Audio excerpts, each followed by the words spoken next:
After the zombie outbreak, my best friend and I were fortunate enough to be given a chance at rebirth. We planned early on, and decided to adopt a laid-back approach in that well-stocked villa, to cope with this dreadful end times.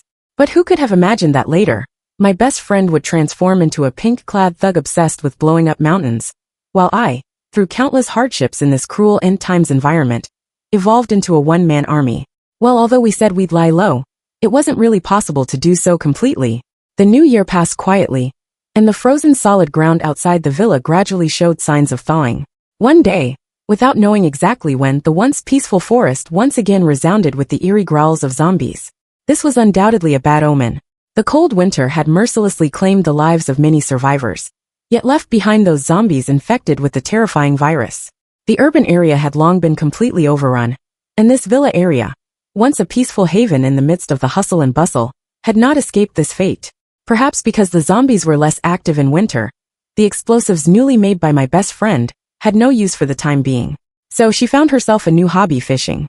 She used a small tube of gunpowder to blast a hole in the ice with a boom, then gracefully cast the fishing hook, and could only leave it to fate, waiting for the fish to bite. My best friend initially planned to try her luck in the small river outside the villa, but when she saw the dense layer of zombies frozen under the ice, she immediately gave up the idea. The swimming pool behind the villa had been converted into a small fish pond, so my best friend set up a stand there, and came here every day without fail to plunder the family's supplies. The fish she caught, after a simple treatment, were directly thrown onto the barbecue grill. The tantalizing aroma wafted through the air, as if it had traveled 800 miles, instantly attracting all the zombies in the forest. I was lying on the rooftop at that time, concentrating on testing the modified sniper rifle. When those zombies slowly emerged from behind the trees, I was quick-eyed, and with a bang, I neatly shot them in the head. The bullets exchanged in raging last time were really good. It seems I can go there again when spring comes. I packed up my guns and walked down from the top floor. My best friend was brushing the last layer of sweet chili sauce on the grilled fish. She was quick-handed and casually picked up a bottle of hot milk tea and threw it at me. That's just in time to ask Captain Goo if he'll take on a private job. When I went north to deliver the vaccine documents, I happened to pass by a fireworks factory. Hearing this, I was a bit surprised and couldn't help asking, "Isn't that place taken over by the government?" "Probably they're too busy. It seems that they're not particularly united inside." As she spoke, my best friend tore off a piece of fish, put it in her mouth to taste, and then stuffed the golden brown and crispy fish skin into my mouth. I was so burned that I grimaced, sucking in air continuously, yet still managed to give her a thumbs up. "By the way, how's your space?" "It's a bit bigger, but not completely." I carefully examined the small box deep in my consciousness, and as soon as I thought about it, "Where's my fish?" My best friend quickly reacted and shouted, "Su Yang Yang, don't play jokes with food." I had to honestly take out the grilled fish. It was steaming hot, exactly the same as when it was put in. I found that the things put in here don't go bad. Just as I was speaking, my best friend's hand suddenly rested on my shoulder. "What are you doing?" I looked at her with a puzzled expression. My best friend said seriously, "Touch my car-mounted mini-fridge." After the frozen soil completely thawed, the number of zombies gradually increased. At the same time, some survivors accidentally stumbled into this villa area. There is a considerable distance between each household in the mid-hill villa area, and our location is not very conspicuous. However, because we reinforced the outer wall and installed high-voltage electricity, it can be distinguished from the ordinary residents in the community at a glance. Through the surveillance, I carefully observed several people who had been wandering outside the wall for a while. There were 3 of them. At first glance, they looked ordinary and had nothing special, but their reconnaissance and alert postures were too obvious. They didn't look like ordinary refugees at all. My best friend also came over, stuck her head in front of the monitor, and asked, "Are they regular troops? Let's give it a try and we'll know. Regular troops won't take even a needle or a thread from the masses." As I spoke, I put on my coat and walked towards the yard. When the rooster in the yard saw me come out, it flew out of the coop and kept pecking at my shoes. I didn't show any mercy. With a pinch of my hand, I grabbed its wing and lifted it up. "Howsy, today you'll also meet the guests from outside." I carried the rooster, climbed up the ladder by the wall, and then with a sudden force, pulled out a handful of feathers from its butt. This action was fast, fierce, and accurate. Howsy was so pained that it stuck out its neck and let out a howl exactly like when a chicken is being killed. This crowing had a strong penetrating power. Before long, there was a creepy sound in the forest. The three people outside the wall were obviously startled by this sudden sound, but they reacted quickly and immediately pressed their backs against each other to form a defensive position. Although Housy's shout didn't attract many zombies, it was enough to test these people. After the initial panic, the three people, led by one of the men, quickly developed a battle strategy. The moment they each took out their weapons, my eyes almost lit up. Goodness, the things in their hands were much more advanced than what I was using now. I threw the rooster back into the yard and started to think. I called my best friend over with the radio. The woman quickly climbed up the ladder, took a closer look, and couldn't help shouting, "Damn, the leader is so handsome. Like him." I rubbed my hands together, jumped down from the ladder, and said heroically, "Wait a moment, Mom will knock him out and give him to you." Without much effort, the three people almost finished off the zombies. But before they could catch their breath, a cold gun was silently pointed at the back of one of them. I stepped out from the shadows and pressed the muzzle of the gun against the middle-aged man's back even more firmly. "If you move, my gun might accidentally go off." The leading man with a solemn face stood in front of the only female teammate in the team. "Are you a resident here? Don't you conduct any investigations before going on a mission?" I pushed the man forward and made a gesture to the leading man. "Throw over your weapons." The man was very handsome, but when he didn't smile, he exuded a strong sense of oppression. He stared at me in silence for a while, and slid the weapon in his hand over on the ground. The female teammate, on the contrary, couldn't sit still, but before her hand landed on the weapon, a red sight had already landed on her forehead. "You really didn't conduct any investigations before going on a mission." I shrugged and hooked the man's gun with my foot, and hung it on my back. "I only want his weapon." I took out a pack of cigarettes from my pocket, and threw it over. "I'm not taking it for free, consider it in exchange." The man's cold expression changed slightly. "Do you know who we are?" "I do." I smiled, "Otherwise you would have already bang." Seeing me make a gesture of a pistol, the man retorted, "1 against 3, aren't you afraid?" "You're wrong." I raised my hand and waved. The next instant, a special crossbow bolt shot out with a whooshing sound, grazing the woman's head and deeply embedding itself in the distant tree trunk. "It should be you who are afraid. If you weren't soldiers, it wouldn't be those zombies lying here now." I got the weapon I wanted and had no intention of keeping them any longer. "I know you came here to search for and rescue survivors, but in the past few months, I haven't seen any signs of other people moving around." I put away my gun and gestured towards the distance. "The occupancy rate of this villa area is not high, and most of them are used for parties or vacations. Few people live here permanently. Going down this main road and turning east will lead to the urban area, where the population is dense, and there will be more survivors." The man didn't say anything. It was the middle-aged brother who had been a hostage for a long time and was beaming. "Girl, you have good skills. How about we have a sparring session someday?" "Lao dong." The man interrupted the elder brother's warm conversation. "Get the car ready and confirm again along the way if there are any survivors." The two teammates went back to get the car. The man lingered for a while and suddenly asked, "Are you sure you won't come with us? We received an order from our superiors to bring every discovered survivor back to the shelter." I smiled. "The organization also has to allow the existence of stubborn troublemakers like us." The man still had a cold face. "You're right, the urban area has a dense population, and there will be more survivors. But there will also be just as many zombies." He looked up at the outer wall of the villa behind me, and his tone gradually became serious. "As the weather warms up, more and more zombies will gather together when the zombie horde comes. How will you protect yourselves?" I show Lanla Xiaorong. "This problem is almost insoluble. The power of the zombie horde simply couldn't be resisted by just a simple outer wall." The weapon coerced from the man was the latest model assault rifle. Unfortunately, the number of bullets was limited, so I couldn't just go and rampage in the middle of the zombie horde after my best friend had ravaged all the fish in the home swimming pool. I couldn't bear it any longer, and erected a sign on the side that read, "Yan Nua and Housy are not allowed to enter." My best friend behaved for a few days, and then she turned her claws back towards the small river at the back. The temperature in the mountains was low, although the ice on the river surface hadn't completely melted. It couldn't bear the weight of a person anymore, but nothing could stump an enthusiastic fishing enthusiast. My best friend directly stuck the newly developed sea plastic explosive on a stone, and then threw it onto the ice surface. It could be detonated without anyone having to get close except for occasionally attracting zombies. Everything was so calm, boring, and insipid. My best friend would go out with Arthur in the early morning, and would come back to cook on time before I got eager to deal with the kitchen ingredients. But on this day, the dog came back first. Without thinking, I rushed out with my gun, but in a cloud of dust, I saw my best friend slowly riding a motorcycle towards me. She had a messy ball head hairstyle, carrying a fishing rod on the outside of her fumbafu. A rebellious look with a touch of conservatism. Arthur circled around me twice, and then went to bite the stones kicked up by the wheels. Just as I was wondering why this fishing enthusiast had come back so early today, I saw that there was a large sled being pulled behind the motorcycle. A person was lying on it, and I couldn't tell if he was dead or alive. My best friend drove the motorcycle directly into the yard, and the rear of the vehicle habitually swung, almost throwing the person on the sled out. I moved closer and took a look. The person looked a bit familiar, wiping the blood off the man's face. I laughed.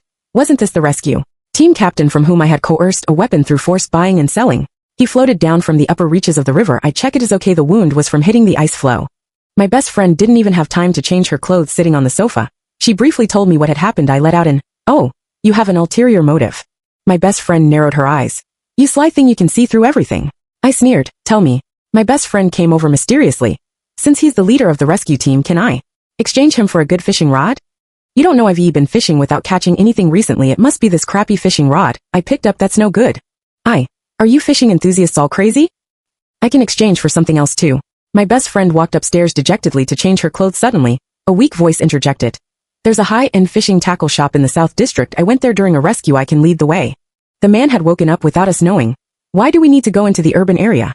I didn't feel embarrassed at all for being caught in a plot. "With you here, your comrades will come to us with fishing tackle on their own initiative." "No one will come." The man propped himself up and sat up. He casually wiped the blood oozing from his forehead. "A group of bandits appeared in the city. They kidnapped Lao Dong. I have to go back and save him." I looked at him for a while and said calmly, "I'll lend you a gun. The fishing rod is the interest." The man struggled to stand up and slowly walked in front of me. "Come with me." I sneered. "You think I hid a heavy machine gun in the South District and 10,000 rounds of ammunition?" I wiped my face. "That's very tempting, but I don't believe you." The man pulled out a necklace from around his neck. There was a steel dog tag hanging on it, "Captain of the Dragon Flame Special Forces, Mu Chuan." Before setting off, I checked my equipment again. After confirming that everything was in order, I stuffed a shotgun that I had been reluctant to use into my space. With the evolution and upgrade of my powers, I could now put some large, volume items in my space. Even a barbecue grill. Mu Chuan borrowed back his assault rifle from me. Really wasn't happy that the well-equipped weapon was returned to its owner without being used once. "If there's no heavy machine gun in the South District as you said," I pointed to the yard outside, "you'll become fertilizer for our vegetable garden." Mu Chuan still had no expression. He just took off his dog tag and threw it to me. "If I can't fulfill my promise, then take this to the team. They'll give you my personal belongings." Looking at the other person's serious eyes, I slightly raised my eyebrows and stuffed the necklace into my space. "It's free, so why not take it?" At this time, my best friend also came down from upstairs and casually stuffed 2 newly cooked hard-boiled eggs into my pocket. I was so startled by the heat that I jumped. "Did you stuff a white phosphorus grenade into my pocket?" My best friend gave me a blank look. "You don't appreciate it. This is mother's burning love." She looked at Mu Chuan, who was standing aside, and whispered to me, "So handsome, share one with him later." I glared at the tall, silent man and pushed my best friend outside. "Share what? Is it easy for Housie to lay eggs?" My best friend was confused. "Isn't Housie a rooster?" Mu Chuan followed us out. Seeing that my best friend was coming with us, he suddenly stopped. "We'll bring back the fishing rod for you." My best friend waved her hand. "Thanks, but I still prefer to pick it myself." She opened the driver's door and skillfully jumped in, then put her foot on the dashboard and took out a Ruji ammo from her pocket. "Mom. I love Mom." I shamelessly chased after her. "Did you put green peppers in it?" "No, pure meat." My best friend took out another one and threw it to me. "Eat it in the car." I got into the passenger seat with the Ruji ammo in my hand, but Mu Chuan knocked on the glass on my best friend's side. "Shall I drive?" There was a very strong contrast between my best friend's petite appearance and the tank like off-road vehicle. Mu Chuan was obviously also confused by this appearance and made a wrong judgment. I didn't dare to say anything and quietly chewed on the bun in my hand. My best friend rolled down the car window and coldly threw out 2 words to Mu Chuan. "Get in." The weather-beaten car shot out of the community like an arrow. I calmly held onto the armrest with one hand and stuffed the Ruji ammo into my mouth with the other. Team leader, Mu, silently cleaned his gun in the back seat. My best friend made a sharp turn to drive the car away from the traffic-jammed area and incidentally ran over 2 zombies blocking the side. The car jolted violently a few times and then accelerated again. I skillfully stuffed the last bite of the Ruji ammo into my mouth and then took out half a bottle of remaining drinking water from under the car seat. Before I could take the first sip, my best friend suddenly said, "There's a small-scale zombie horde at 3 o'clock. I adjusted the long-distance vision function of my smart glasses. Sure enough, at a distance of about 1 kilometer, I saw a small black mass of zombies. They had already started to gather together purposefully. This road is the only way to enter the South District." Mu Chuan inserted the gun barrel into the shooting hole and aimed at a position that he couldn't even see clearly with his naked eyes. "They're learning to hunt. Are the bullets ready?" "Okay." I made an okay gesture to the side, held my gun, and leaned half of my body out of the skylight. Suddenly, there was a feeling of being pushed back. "Mom, don't accelerate at this time." My best friend stepped on the gas pedal coldly. "It's too cold with the window open. Let's finish this quickly." As she spoke, the zombies had entered the shooting range. I pulled down the windproof goggles on my head, squinted my eyes, and aimed at the one in the front. Bang dash. The zombie fell to the ground, but my bullet hadn't even left the chamber yet, being stolen. The kill. I bent down and looked at the man in the back seat. "Team leader Mu, want to have a competition?" Mu Chuan was still looking through the sniper hole, but he reached out and made an okay gesture to meth. Zombies were indeed much smarter than they were half a year ago. They hadn't completely gathered in the front. Some were even hiding at the left and right intersections. Hearing the noise, They simultaneously staggered towards us and surrounded us. My best friend didn't charge head on but left space for us to tear a gap through the zombie horde. I switched my rifle to continuous fire mode and indiscriminately saw sure the distant zombies. Chuan was responsible for dealing with some of the zombies that slipped through the moment the bullet flew out. A zombie was sure to be shot in the head. The long time shooting made the gun barrel extremely hot. I shook my numb arm from the recoil and shouted towards the car. Mom, play some BGM, this is a bit dull. My best friend shouted back even louder. The player has been broken for a long time. Do you want me to sing on the spot?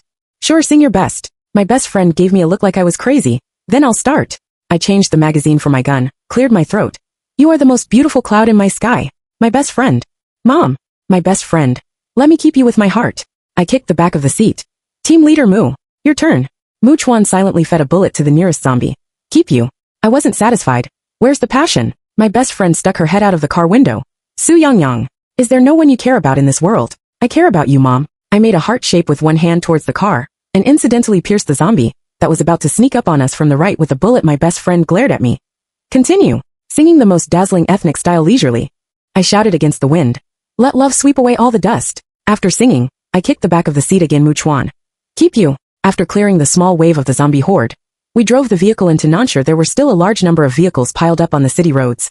But half a year had left them in a dilapidated state. The stores on both sides of the road had long been looted. The once landmark large-scale supermarket, standing at the intersection, now presented a scene of changed circumstances. My best friend took out a bottle of chewing gum and handed it to me. Looking at the scattered zombies wandering on the road, she sighed with emotion. I used to work here during the summer vacation. Who could have imagined that it would turn out like this 8 months later? I chewed the chewing gum and held the sugar can like a microphone to my mouth. Large-scale real-life zombie apocalypse, themed escape room, open for a limited time. Mu Chuan patted the back of the seat from the back row. Turn left and then keep going north. The destination was in another 3-story supermarket across several streets by this time. The sky was gradually getting dark. The tall building was like a broken monster, opening its huge black mouth, waiting for the prey that strayed into the abyss. More and more zombies appeared around. My best friend drove the car directly into the lobby of the mall and parked in an inconspicuous corner. After getting out of the car, I took out a spare crossbow and casually threw one to Mu Chuan. The sound of a gun is too loud and easy to attract zombies and other things. Mu Chuan tested the feel and then carried his assault rifle on his back. Thank you. My best friend locked the car and threw the key to me. On which floor is the thing? Mu Chuan. The top floor. My best friend looked up at the dark dome of the mall. The ceiling height here is at least meters. The road ahead is long and winding. I will search high and low. I patted my best friend. Let's go. If it gets completely dark later, we really won't be able to see the road. The first floor of the supermarket was very quiet. We dealt with the zombies we had attracted, and then slowly walked up to the second floor along the escalator in the corner. Mu Chuan took the lead. I placed my best friend in the middle, and I brought up the rear. 8 months after the virus outbreak, what was most dangerous to us was not those zombies, but our compatriots whose infinite evil thoughts had been ignited by the apocalypse. The second floor of the mall was no longer the way we remembered it. The food and clothing specialty stores had been looted on the ground and walls. In addition to the scattered items, there was more dried up and oxidized blood. I stepped over a dried up zombie corpse and suddenly felt a bit strange. The top floor is the dining area. Why did you hide the thing there? Places related to food were the most likely to be repeatedly searched. Hiding a heavy machine gun in the dining area was like being afraid that people wouldn't find it. Mu Chuan didn't answer and still walked forward, but my best friend stopped moving. She stopped me and whispered, "Something's wrong." When things go against the norm, there must be a demon. Without thinking deeply, I dragged my best friend and turned to leave, but as soon as I made a move, I was suddenly pushed hard by the man into the nearest store. Without the slightest hesitation, I bent my arm and elbowed. Mu Chuan let out a muffled grunt, but still covered my mouth. The next instant, a beam of flashlight light shone over from the opposite corridor. No one. Impossible. The car downstairs is still there. They can't have left. Let's look elsewhere. The ones talking were 2 young men, both armed. When the footsteps gradually faded away, I turned around and grabbed the man's neck, directly pushing him against the wall. You actually used us as bait. My best friend's face also looked very ugly. She pulled down her backpack and was about to take something out of it. Mu Chuan held my arm, and his clamped throat let out a short, hoarse sound. I didn't use you as bait. The thing I promised you is on the 3rd floor. The thing is indeed on the 3rd floor. My face became even more gloomy. The Lao Dong you want to save should also be on the 3rd floor, right? There were already bloodshot eyes in Mu Chuan's eyes due to lack of oxygen, but he didn't struggle. He just let out a soft I still let go of my hand first, although he didn't act right in this matter. He really didn't lie to us. You've been hiding this quite well, team leader Mu. Mu Chuan didn't say a word and just leaned against the wall, gasping for a few breaths. Who are these people? How dare they even kidnap the rescue team? Those just now were all low-level minions. Mu Chuan sat up straight, his back very straight except for his slightly hoarse voice. He had returned to normal. Their leader is a man called Brother Xiong. He used to be a serious criminal. After the virus outbreak, he escaped from the infected prison and also brought out a large number of weapons. I thought for a while and looked at my best friend. Why don't you go downstairs and drive the car first, and then find a safe place to wait for me and provide support? My best friend shook her head. They've already discovered the car, there's no guarantee that they won't send someone to lie in wait. She pinched my fingers again. I'll follow you closely, don't be afraid. I forced a smile. But this time the enemy isn't zombies. My best friend slapped my back hard. Su Yang, I'm not your burden. My back hurt, but I laughed. Yes, you're my shield. As the sun set, it had completely darkened in the mall according to Mu Chuan's description. There were other survivors living in this mall. Most of them were store clerks and customers, who were trapped in the mall in the early days of the virus outbreak. There were often zombies on the first floor. Survivors, who didn't have the courage to escape, all chose to live in the undamaged specialty stores on the second floor. Brother Xiong had always been entrenched on the third floor of the mall. He was armed and was ruthless when dealing with compatriots who didn't agree with him. While making people afraid, he instead attracted a group of followers with equally low moral values, weapons, food. I looked in the direction of the atrium. Did this Brother Xiong really escape from prison by himself? Mu Chuan looked at me with a strange expression. There's a second in command in this gang. It said that he was a family member who went to visit the prison that day as a doctor. So that's where the brains are. I nodded in understanding. Then why did they kidnap Lao Dong? Because Lao Dong is the bait. Mu Chuan's expression suddenly became fierce. The bait deliberately left to kill me. I was silent for a while. This also means that the person must still be alive. But can't you special forces do anything about him? At first, they mixed in with the crowd waiting for rescue. Mu Chuan didn't elaborate on the tragic first encounter with Brother Xiong. He just tensed his face and said the key point that ultimately held them back. He has a lot of hostages in his hands. I understood and used a wooden stick to draw a simple topographic map in the dust. The general layout of the third floor should be like this. Yanua, you add some more.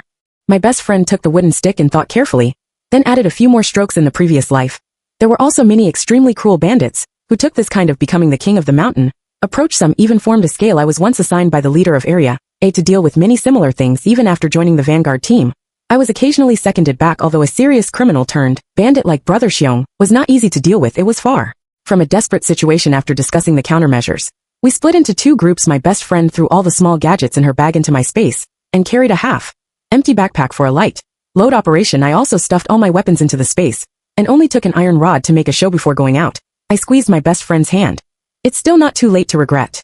My best friend rolled her eyes and pushed me out, then followed closely behind. This time, we didn't deliberately lighten our steps. Instead, like ordinary girls, we nervously searched for the exit in the dark. Sure enough, as soon as we reached the escalator, a beam of light shone towards us. Yo, two little girls. Run. The two of us immediately turned around and ran. My best friend fell behind me. Her foot stumbled, and she suddenly fell. Still want to run. My best friend was caught, and there was a bandit chasing closely behind me. Turned into a side path. Seeing that he couldn't catch me, he suddenly took out a gun. If you run again, I'll shoot. I stopped, raised my hands, and turned around. Don't kill me. The man snorted and walked over. Seeing that I only had an iron rod in my hand, he sneered and put the pistol back in his waist. He tied my hands, and his eyes glanced down with ill intentions. I took the initiative to move forward. He was a bit surprised, but the smile on his face became more obvious. You're smart enough. I also smiled the next instant. I bent my leg and forcefully hit the man's groin with my knee before he could shout.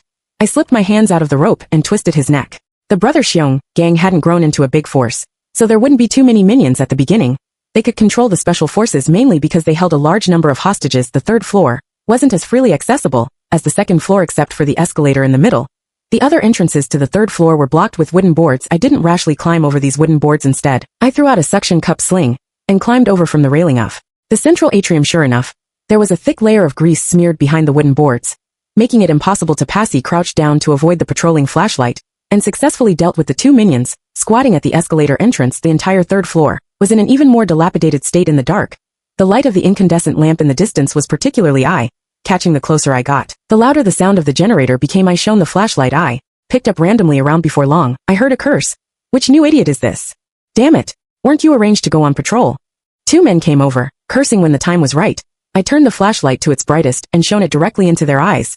The sudden blindness made the two men stunned for a moment, and their instinctive curses were drowned out by the huge roar of the diesel generator. Almost before they could react, their necks were strangled by a steel cable. I turned off the flashlight in the dark. Mu Chuan walked out from behind the corpses. He retracted the steel cable into his clothes and silently walked in front of me. All the minions on the periphery have been dealt with. I pointed to the camera in the corner. Those two are still powered on. They must have a function. UV probably been exposed. Mu Chuan wasn't surprised. I did it on purpose. Brother Xiong is likely in the monitoring room. Only when he sees me appear is he likely to leave there. I didn't say anything and just gently bumped my fist with his. Good luck. Mu Chuan looked at me. Shouldn't you say wish me good luck at this time?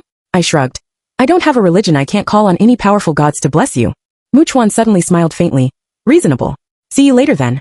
My best friend had already sent a signal. I casually waved my hand and quickly walked towards the position located on the smart glasses. I carefully bypassed the camera and came to a Japanese restaurant. According to the location, there were two burly men sitting in front of the restaurant. Their eyebrows and eyes drooped very low, making them look even more ferocious in the shadow cast by the cold incandescent lamp. Before long, another man walked out of the Japanese restaurant. He spat and cursed.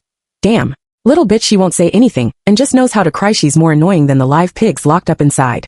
Who the hell said the car downstairs was driven by her? Who knew it was such a little girl? There's another one, right? Sun Mousy went to chase hers, probably having a good time hiding somewhere now. At the end, the few men simultaneously let out obscure and lewd laughter. I was used to it, hiding in the dark with my back to them. I extracted key information from their conversation to confirm the location where the hostages were being held. Strictly speaking, a semi-open small restaurant, like a Japanese restaurant, wasn't suitable for holding people unless it had some unique features. While thinking, a sharp alarm sounded. The three men guarding the door immediately changed their expressions. What are you standing there for? Aren't you going to help? What are you panicking about? The boss and the others can easily deal with that cop. Just guard this place. Well then, that cop won't dare not to give in. If the people run away, we'll all die. Knowing that Mu Chuan had already lured Brother Xiong out, I no longer needed to hide. I found a new shooting position, took out the crossbow from my space, and aimed at the strongest man. Fine steel crossbow bolt instantly pierced into the man's forehead, and with great impact, penetrated out from the back of his head.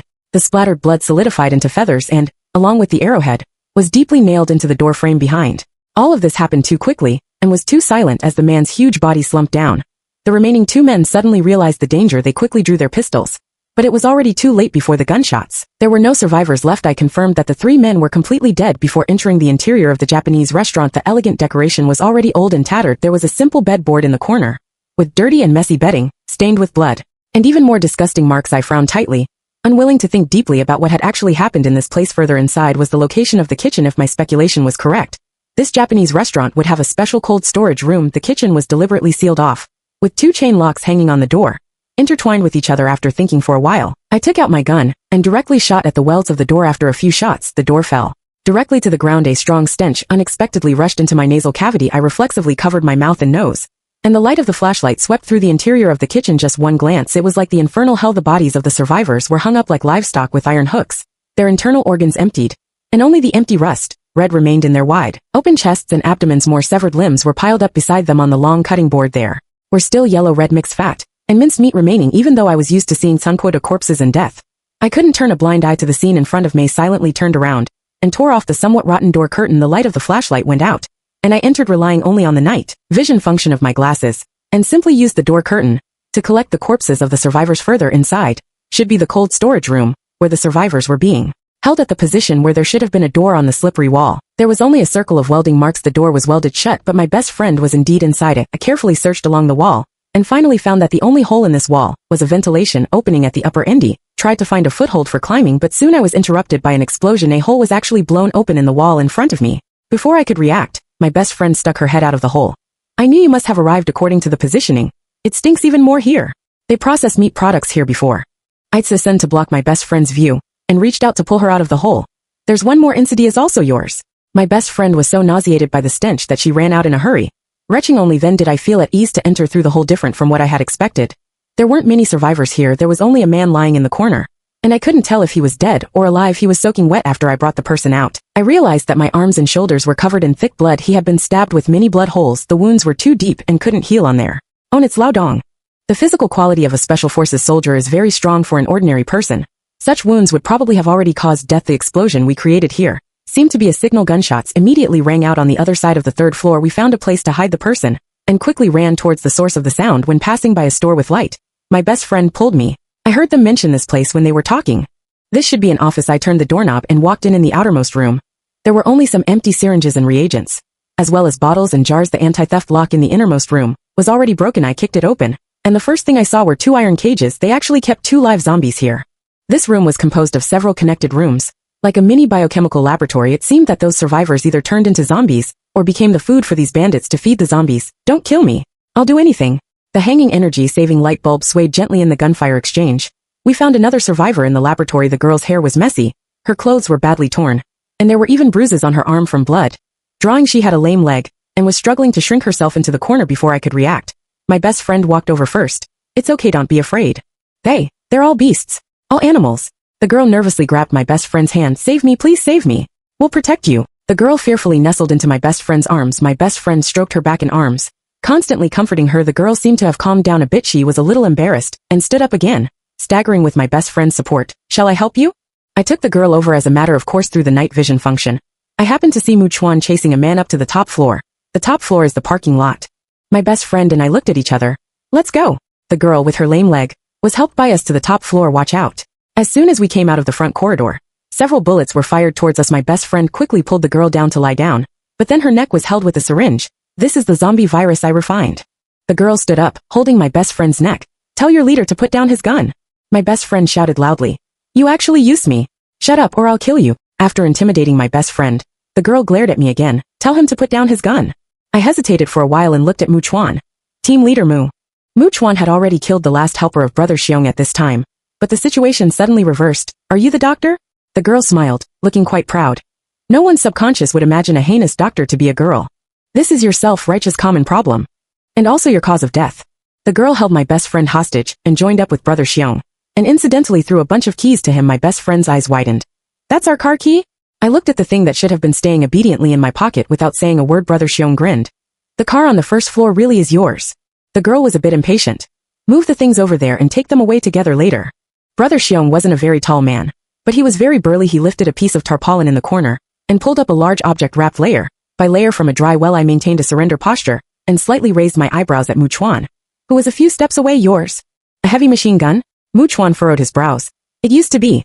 Seeing that my reward for this time had appeared, I taunted Brother Xiong. You're such a big and burly man. Why do you have to be at the mercy of a little girl? Brother Xiong's movement of untying the rope paused, and he suddenly became furious. What the hell are you talking about, you bitch? He shook off the tightly wrapped waterproof cloth, revealing a heavy machine gun inside. The girl glared at him. Don't make extra trouble. Brother Xiong placed the machine gun on the stand, and suddenly showed a sinister and cruel smile. You go back and pack your things. I want to have a good time with these two people. The girl held my best friend hostage, and retreated to the third floor before she could catch her breath. Brother Xiong's heavy machine gun had already been fired in the direction of Mu Chuan and me. Ha ha ha, run. Let's see if your two legs are faster than my bullets. The bullets swept out a shower of splashing gravel on the lime-covered ground under the cover of the smoke and dust. Mu Chuan and I hurriedly hid behind a carry, spat out the cement debris in my mouth, and looking at Mu Chuan, who was also in a sorry state, couldn't help but laugh in anger.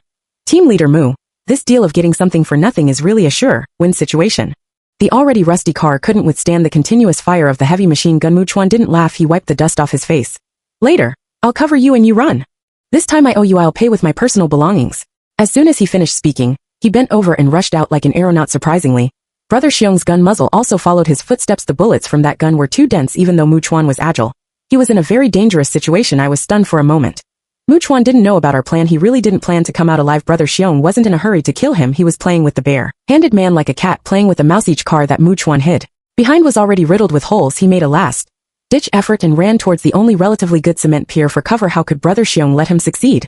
He turned the direction and let the bullets hit the position where he was about to step next. Caught off guard, Mu Chuan suddenly stumbled. Brother Xiong laughed even more wildly. Mu Chuan, you killed so many of my subordinates. Today, go down and pay for their lives. The orange-red gunfire shot out with great force in the blink of an eye. I grabbed Mu Chuan's arm and threw him behind the cover. Mu Chuan was stunned. I took a deep breath and threw the tourniquet to the already injured man. You really didn't do this right. So you have to pay more.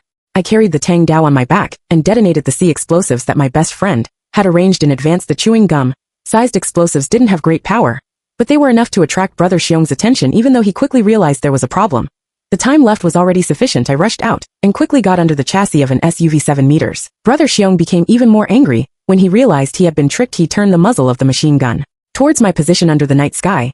The orange fire was like a fine meteor shower. The car I was hiding in was riddled with holes under the shooting. Finally, a bullet penetrated the fuel tank. The fire shot up into the sky. Brother Xiong stared in horror. Why is there still gasoline? For meters, the rusty car was torn apart. The iron sheets and parts were blown into the air and, when they fell, turned into angular iron rain. 2 meters. Brother Xiong couldn't dodge in time, and had a piece of his scalp cut off by an iron sheet. Blood flowed down his forehead, like a devil returning from hell. I'll kill you all. 1 meter. The one who should die is you. My voice sounded from the front at the same time. The cold light of a dagger flashed. The machine gun ammunition belt broke, and the intensive firepower suddenly disappeared. Brother Xiong's eyes were wide with anger. He let go of the machine gun, and reached into his liavantu, pulled out the Tang Dao, and quickly slashed with Brother Xiong's scream. A large amount of blood spurted out from the severed wound. I stepped on the half-cut palm on the ground, and kicked him in the back of the knee. Brother Xiong knelt down, but still wanted to struggle. I stepped on his back, and used a steel cable to strangle his neck from behind. Apart from being that woman's accomplice, What else can you do?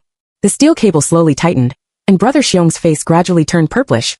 Red, he desperately dug at his neck with his remaining fingers, but couldn't move it at all. You're so useless. You're not even worth me wasting a bullet. The steel cable completely sank into the flesh. Brother Xiong, like a pig waiting to be slaughtered, let out a shrill and desperate whine. I smiled and whispered in his ear, "Go to hell with your sins." With the death of Brother Xiong, the rooftop once again returned to calm. I inserted the Tang Dao back behind me, stepped over the corpse, and touched the labor fee for this trip. That heavy machine gun, although the gun barrel was scaldingly hot, and the exterior was scratched beyond recognition by the car debris, fortunately, all the parts were intact, and the vital parts were not damaged. This kind of thing was not scarce in the apocalypse, but it was also something that ordinary people had no chance of encountering alone. After checking, I was about to casually throw the weapon into the space, when Mu Chuan happened to come over. After finishing bandaging, no one could emerge unscathed from the firepower of a heavy machine gun. The man had many wounds on his body from the bullet fire. Fortunately, they were not life-threatening, so I calmly coiled the remaining ammunition belts around Mu Chuan's body, one by one, and then patted the machine gun beside me. Delivering the goods to the door can offset the overtime pay. The man didn't act coy either, like Sylvester Stallone. He carried several circles of ammunition on his back, and followed me to carry the weapon. After going down the rooftop, Mu Chuan went to find his teammate Lao Dong, while I followed the positioning to find my best friend's location. It was the room where we had first rescued the doctor. Inside the room, my best friend was handcuffed to the iron cage, where the zombies were kept, and the girl who had held her hostage had her head stuck in the safe, and her back had been bloodied by the explosives. She's not completely dead. Go up and give her a finishing blow. I took out a dagger, and with a quick slash, the girl's body slid down, revealing a small refrigerator box in the safe. I casually picked it up and asked, "What's this?" My best friend replied calmly, "It's the original zombie virus." I was shocked. There are so many zombies outside. Why study this kind of thing? Of course, it's to artificially create the apocalypse. My best friend's eyes darkened. People like her are born crazy. I threw the refrigerator box into the space in disgust, and then took the key from the corpse to unlock my best friend's handcuffs. My best friend rotated her wrist and looked at the girl's corpse. She should be my senior. She completed a combined master's and doctoral program at the age of 16, and was a recognized biological genius in the school. But when she was doing her doctorate, she was expelled by the school for privately manufacturing contraband. Her photo and the notice are still hanging on the warning wall of the teaching building. Speaking of this, my best friend smiled. Fortunately, soother-wise, I wouldn't have been able to associate a girl with being the mastermind behind the scenes. I was a bit curious. What did she research back then? Who knows? My best friend shrugged. She probably touched on something sensational, which is why the school was so eager to give up a genius. Since the instigators had all been eliminated, there was naturally nothing to be nostalgic about in this place. My best friend, as usual, emptied the laboratory and then stuffed everything into my big backpack. At once, when we reached the escalator on the first floor, we found that many zombies had already poured into the hall. They should have been attracted by the gunshots and explosions just now. Among them, several relatively agile zombies had already walked up along the escalator. I took out my gun and fired one by one. My best friend, on the other hand, placed explosives at the positions where the zombies fell, preparing to clear a passage. Later, the car was not parked far away, but it was still a bit difficult to break through by manpower alone. I looked around the hall and finally selected a point and threw the steel cable up. I'll go get the car first. When Mu Chuan comes out later, I made a press gesture. Just detonate it. There were more zombies than expected under the night vision function. The green lights reflected from their eyes intertwined, like the the wisps at night, making people shudder. I tugged on the steel cable to test the strength, and then jumped down from the second floor. After a short sense of weightlessness, I grabbed the steel cable and began to consciously control my body. However, due to errors in the estimation of the trajectory, I had to randomly kick the head of a lucky zombie with my foot to find a suitable foothold. Back and forth, I felt like a monkey swinging on a vine in the forest, and underneath were all crocodiles with their mouths wide open in the swamp, waiting to eat me. After playing for a while, I found the right point and landed on the roof of the car. After unlocking the induction lock, I directly opened the sunroof and got in. After being a scavenger for a long time, I was a bit excited when I first touched the steering wheel. I directly stepped on the gas pedal with the humming sound of the increasing horsepower.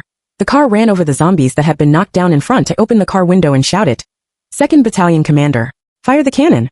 Even across a long distance, I could still see the eye roll my best friend made. An instant later, smoke and dust filled the hall. All I could see in front of me was an impenetrable fog. Adjusting the direction according to the positioning, the car successfully picked up my best friend and the others. Amidst the explosion, I immediately jumped out of the car and opened the rear compartment. "Hurry up. The commotion here is too big. There will be more and more zombies later." Mu Chuan handed the unconscious Lao Dong on his back to me, and then went back to get the heavy machine gun. After I settled the wounded and turned around, I found that my best friend had consciously returned to the driver's seat. "2nd Battalion Commander, give me a chance." My best friend coldly opened the sunroof. "Get in here." Before my buttocks were firmly seated in the passenger seat, the car suddenly braked, and then quickly turned around, shooting out like an arrow, leaving the bow. After passing through 2 blocks, there were fewer zombies around, and at that time, the sky was slightly bright. Approaching dawn, my best friend slowed down the speed of the car and drove all the way towards the direction where the sky was breaking in the back row. The blood on Muchuan's body became more and more obvious as the outside light brightened. His face was pale, but he was still vigilantly observing the surrounding environment. I took out a bottle of nutrient solution from under the car and threw it to him. The man caught it with his hand after thanking me. The first sip he opened was poured into Lao Dong's mouth. Then Lao Dong was choked awake. Captain? Lao Dong opened his eyes weakly and then slowly closed them. Granny. I'm going. I can see our captain. I held back my laughter and turned around. Muchuan pursed his lips after a long while. He smiled very faintly.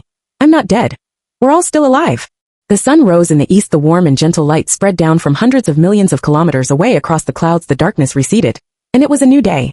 Muchuan didn't return to the villa with us, but said goodbye in nonchalant. Lao Dong's condition was not good currently. The only place with treatment conditions was their headquarters. Before leaving, I wanted to return the dog tag to Muchuan, but the other party had no intention of taking it back. Are you really not considering coming back to the capital with us? I refused as usual. I had stayed in Area A for the longest time in my previous life. This time around, I instead felt a sense of homesickness and timidity. Muchuan didn't force it, but still didn't take his dog tag. The man had calm and sharp eyebrows and eyes, but rarely showed a smile that could be called gentle. Keep it on. I still owe you 10,000 rounds of ammunition. We parted ways when the sun rose. My best friend and I, adhering to the tradition of since we're here, used the built-in navigation of the system to search for remaining supplies that could be looted along the way. There were many fewer zombies during the day than at night, but the urban area had a dense population. Just clearing the zombies blocking the way had emptied one of my magazines. Did you find it? I retracted my head from the sunroof. My best friend had a solemn expression. I'm afraid it's gone out of business. I looked at the stores along the street, big and small. Almost all of them had been looted for free, all over. What's the name of the store you're looking for? My best friend pointed to the navigation. Dashing fishing gear. The stand alone navigation really didn't point in the right direction. We found another fishing gear store in the old-fashioned neighborhood. The store was quite large, although it had also been rummaged through in a mess.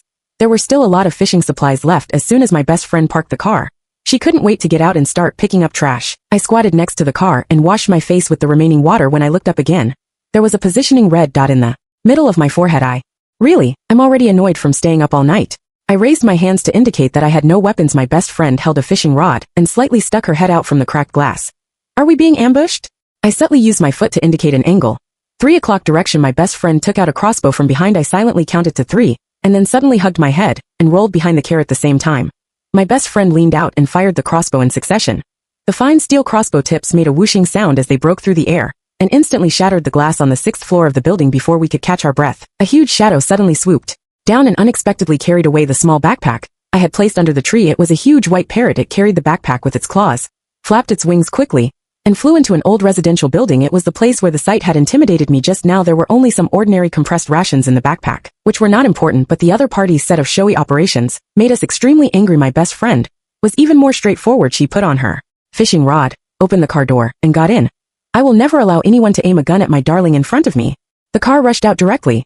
I was left under the tree, looking at the exhaust fumes of the car speeding away, feeling a bit embarrassed for a moment. But at this time, my best friend had overtaken on a bend and was about to enter the community. I had to quickly run and climb up the fence of the community, taking a shortcut to catch up, perhaps because it was already broad daylight.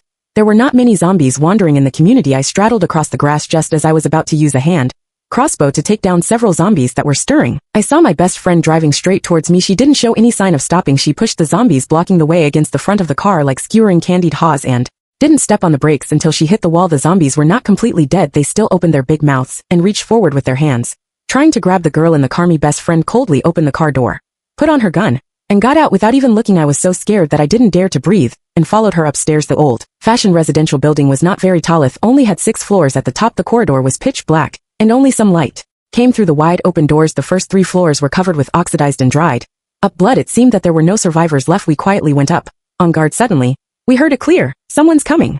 The voice was articulate, a bit childish, but there was an indescribable weirdness. We quickly went upstairs following the sound, and happened to bump into a figure running downstairs, and quickly scurrying into an empty house on the 5th floor. The figure was extremely strange. It looked short, but had a large head and a very swollen back. Without the slightest hesitation, I propped myself up and jumped onto the handrail, and then jumped up to grab the railing on the 5th floor, and climbed up chasing the figure all the way into room.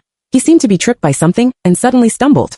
I didn't care what kind of strange creature was in front of me. Seizing the opportunity, I kicked with my foot and rushed up, pressing the person against the back and pinning him to the ground. Just as I was about to draw my gun, I suddenly found that there was something bulging and wriggling under the wide leather jacket. Anything was possible in the apocalypse. I indifferently pressed the muzzle of the gun against that thing before I could pull the trigger. The person underneath suddenly shouted, "Don't hurt Hua Hua." It was actually a child's voice. I picked up the person with the serious face. The thing on his back also got space, and quickly flew out from under the clothes.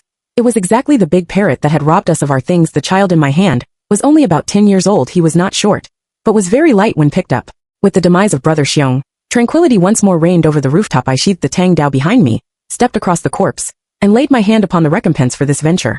That imposing heavy machine gun, although the gun barrel was searingly hot, and its exterior marred by scratches from car debris, mercifully, all components remained intact, with no damage to the crucial parts. In the apocalyptic era, such an item was not a rarity, yet it was something that ordinary individuals had no chance of encountering on their own. After inspection, as I was about to casually deposit the weapon into the space, Mu Chuan, having just completed bandaging, happened to approach. No one could emerge unscathed from the ferocious firepower of a heavy machine gun. The man bore numerous wounds from the bullet fire, but fortunately, none were life-threatening. Thus, I calmly coiled the remaining ammunition belts around Mu Chuan's form, one by one, and then patted the machine gun beside me, stating, "Delivering the goods directly to the destination can serve as compensation for overtime." The man did not demur. Resembling Sylvester Stallone, he slung several circles of ammunition over his back and trailed behind me, shouldering the weapon. Descending from the rooftop, Mu Chuan went in search of his teammate, Lao Dong, while I, following the positioning, located my best friend's whereabouts. It was the very room where we had initially rescued the doctor. Inside, my best friend was handcuffed to the iron cage housing the zombies, and the girl who had held her hostage had her head plunged into the safe, her back bloodied by the explosives. "She's not quite dead yet. Go and administer the finishing blow," I commanded, drawing out a dagger with a swift slash. The girl's body slumped, revealing a small refrigerator box within the safe. I casually retrieved it and inquired, "What is this?" My best friend replied with composure, "It's the original zombie virus." I was astounded. With countless zombies outside, why on earth study such a thing? Evidently, to artificially engineer the apocalypse. My best friend's eyes darkened. People of her ilk are inherently deranged. In disgust, I flung the refrigerator box into the space, and then retrieved the key from the corpse to unlock my best friend's handcuffs. My best friend rotated her wrist, and cast a glance at the girl's corpse. She was, in a sense, my senior. She completed a combined master's and doctoral program at the tender age of 16, and was a renowned biological prodigy at our school. However, during her doctoral studies, she was expelled by the school for illicitly manufacturing contraband. Her photo and the expulsion notice still adorn the warning wall of the teaching building to this day. At this, my best friend smiled faintly. Fortunately, for had it not been so, I would never have associated a girl with being the mastermind behind all this. I was intrigued. What was it that she was researching back then? Who can say? My best friend shrugged. She likely delved into something sensational, which led the school to so readily discard a genius. Since the instigators had all been vanquished, there was nothing left to hold our interest in this place, as was her wont. My best friend emptied the laboratory. Subsequently, she stuffed everything into my expansive backpack.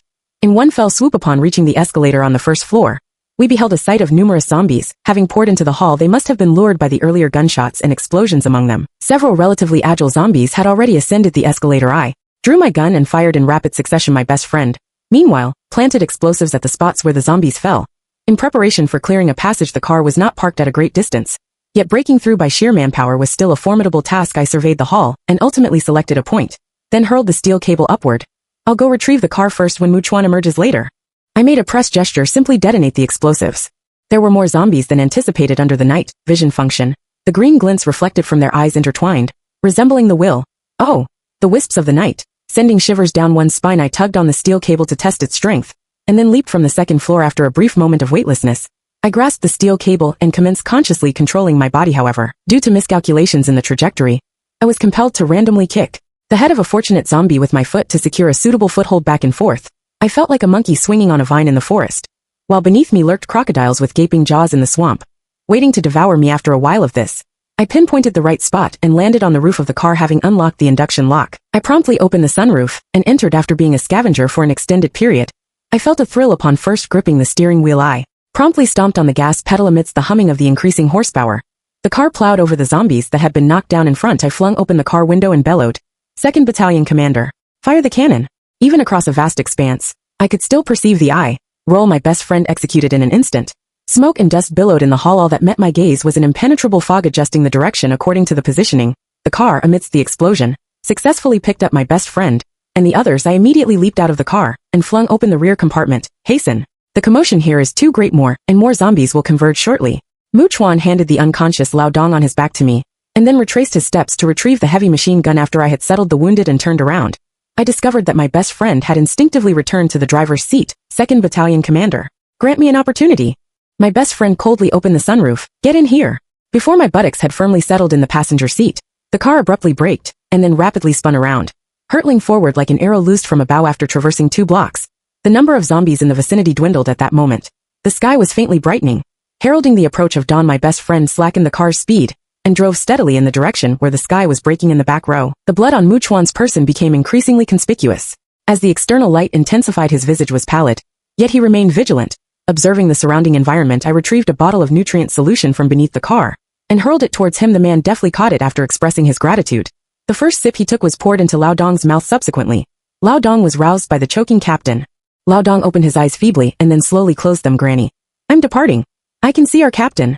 I suppressed my laughter and swiveled around. Muchuan pursed his lips after a protracted interval. He smiled ever so faintly. I'm not dead. We're all still alive. The sun ascended in the east. The warm and gentle rays diffused from hundreds of millions of kilometers away. Traversing the clouds, the darkness receded, and a new day dawned. Muchuan did not accompany us back to the villa, but bade farewell in nonchalant. Lao Dong's condition was precarious currently. The only place equipped to provide treatment was their headquarters. Prior to his departure, I intended to return the dog tag to Muchuan, yet the latter had no inclination to reclaim it. Are you truly disinclined to consider returning to the capital with us?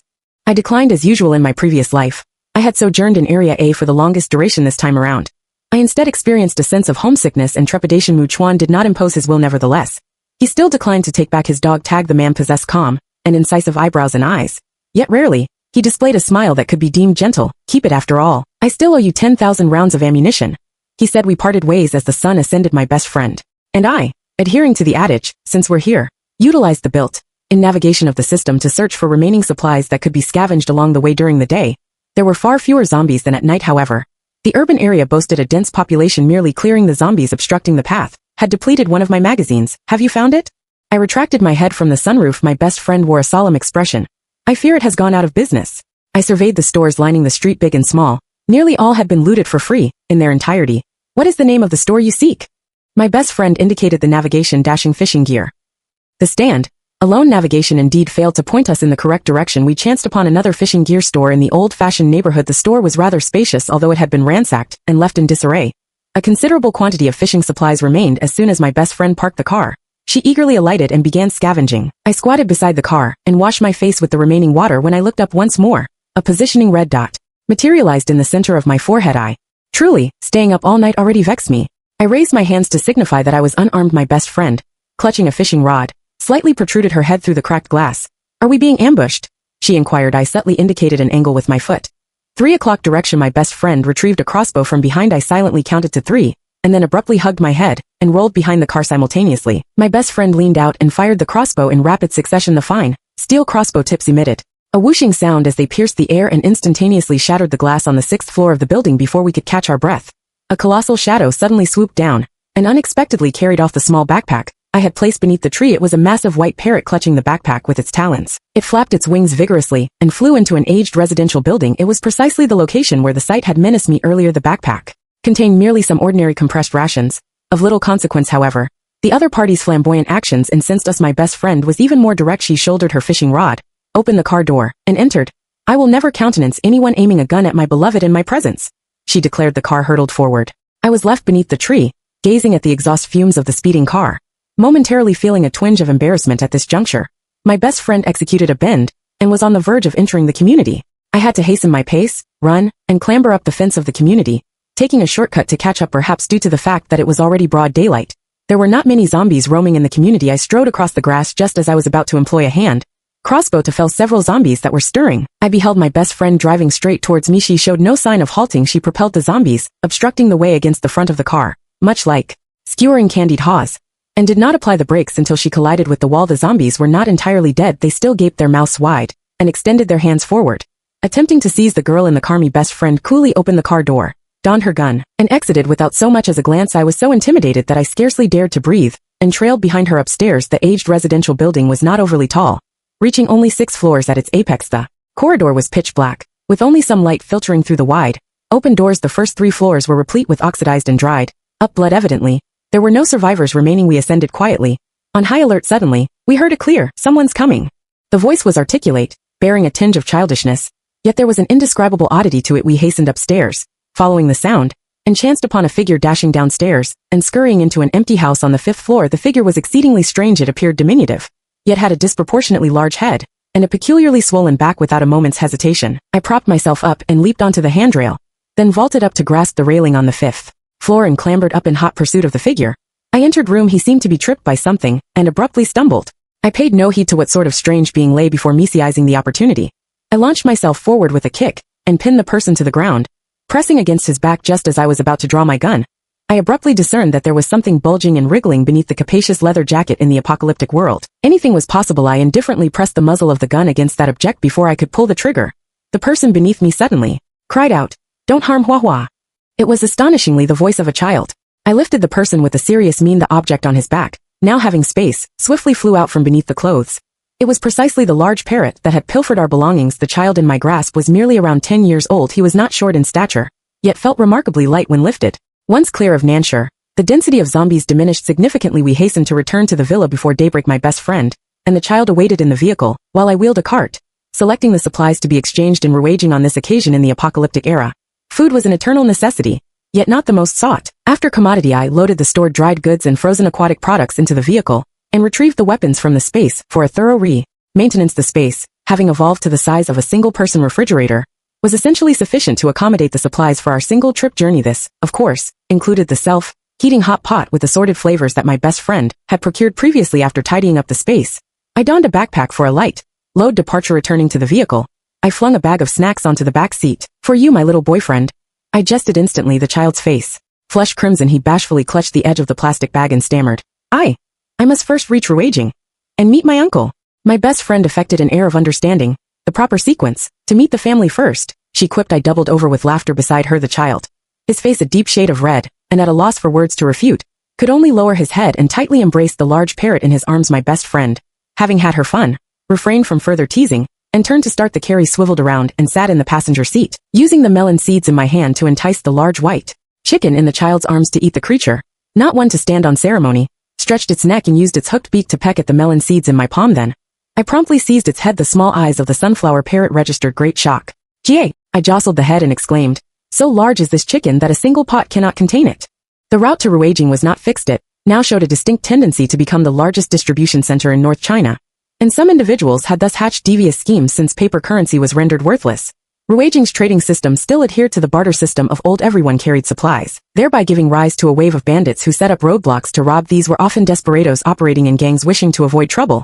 We always preemptively bypassed such sections each time. Today, due to taking a circuitous route, it was approaching dusk, and we had yet to leave T-City. Moreover, it began to rain. We drove the car into a township along the way, and parked on one of the side streets. The privately built and haphazardly arranged small houses along the street were in a sorry state of disrepair, with some even lacking rooftops. We remained in the car, intending to make do for the night. The rain intensified, and the plummeting temperature and humid air rendered the interior of the car peculiarly cold. I surveyed the torrential rain that had formed a curtain, and tossed a blanket to the child. Before long, the sky was completely dark. I yawned after a night of intense combat. My mental state was approaching its limit, teetering on the verge of collapse. My best friend initially intended to keep watch through the night, but I promptly switched off the ceiling light. "Extremely sleepy. Let's sleep," I exclaimed. It seemed that scarcely had I closed my eyes when the shrill cry of the parrot pierced the air. "Heavens! The invaders are advancing." I was thoroughly vexed. Opening my eyes, I was startled to behold, outside the one-way privacy glass stood an old woman. Her face as shriveled and gaunt as bark. She had nearly pressed her entire face against the glass, peering intently at the scene within the car. After more than half a year of wear and tear, the car, when viewed from the outside, appeared dilapidated, indistinguishable from the derelict vehicles outside. I was not unduly concerned about attracting the covetous eyes of others for its contents. I simply pinched the bird's beak to restore quiet within the car. Sure enough, after observing for a while and finding nothing amiss, the strange old woman shuffled away. "How peculiar." My best friend, having roused at some unknown time, glanced at the old woman's retreating figure in the rear view mirror and slowly furrowed her brow. "She seems completely unconcerned about the emergence of zombies," I offered as simple as I stepped out of the hardware store. I had already taken stock of the weapons stored in the space. However, the scenario I had anticipated did not unfold. I proceeded cautiously to the fork in the road, only to be confronted by a very tall and robust man brandishing a weapon. Instantly, I drew my gun. "Don't move. Please don't kill my grandson." Simultaneously with my shout, the old woman's anxious cry rang out. It was still the strange old woman I had seen not long ago. She shielded the man with her withered body. "He's a good boy. He just wanted to help. He can fix the car." Seeing that I didn't move, the old woman pushed the man behind her with some effort. "Go and return the bike to the girl quickly." After a moment of reaction, the man slowly turned back and pushed the repaired bike over. Indeed, the creaking sound was no longer audible. Only then did I notice the man's appearance. Although he was extremely tall, his eyes betrayed a dullness and timidity, like a child who had made a mistake. I was skeptical. The old woman hurriedly pulled the man's arm, and rolled up his sleeve directly. Girl, my grandson is really not a bad person. He had a high fever when he was a child and burned his brain. On the man's arm was a faded tattoo, but it was of his parents' phone number and home address. The old woman was already in tears. The man, however, didn't understand and just naively wiped her eyes. Don't cry, Grandma, don't cry. Finally, I lowered my gun. Then I took out an energy bar with a candy flavor from my bag and threw it over. Thank you. The man didn't dare to catch it and let the thing fall to the ground. It was the old woman who quickly picked it up. This is good food. Hurry up and thank the girl. The man hesitated for a moment after taking the thing. He turned around and ran away. The old woman was stunned, seemingly realizing something. She quickly chased after him. Ming Ming, come back, Ming Ming. Feeling strange, I also got on my bike and chased after them, but the man didn't run far. He stopped in the wasteland at the edge of the town. Then he bent down, pulled open a board from the ground, and without thinking, threw the energy bar in his hand down. I happened to walk nearby, and was then shocked by the scene before me. In the large cellar, there were densely packed zombies. They were biting each other and emitting spine-chilling howls towards the small entrance. This grandfather-grandson pair was actually raising those zombies. The old woman also caught up, panting. I turned around and faced them defensively. You're raising these things? The old woman looked at the zombies in the cellar, her eyes filled with melancholy and grief. And here are my old man, my son and daughter-in-law, and those villagers. Those who could leave have left. I put those who couldn't in here. I pursed my lips and looked at the old woman. But they're already zombies. But I, an old woman, can't bear to part with them. The old woman held the man's hand, smiling with tears, and sighed. When I'm gone someday, I'll set fire and go with them. At least we'll have company on the way.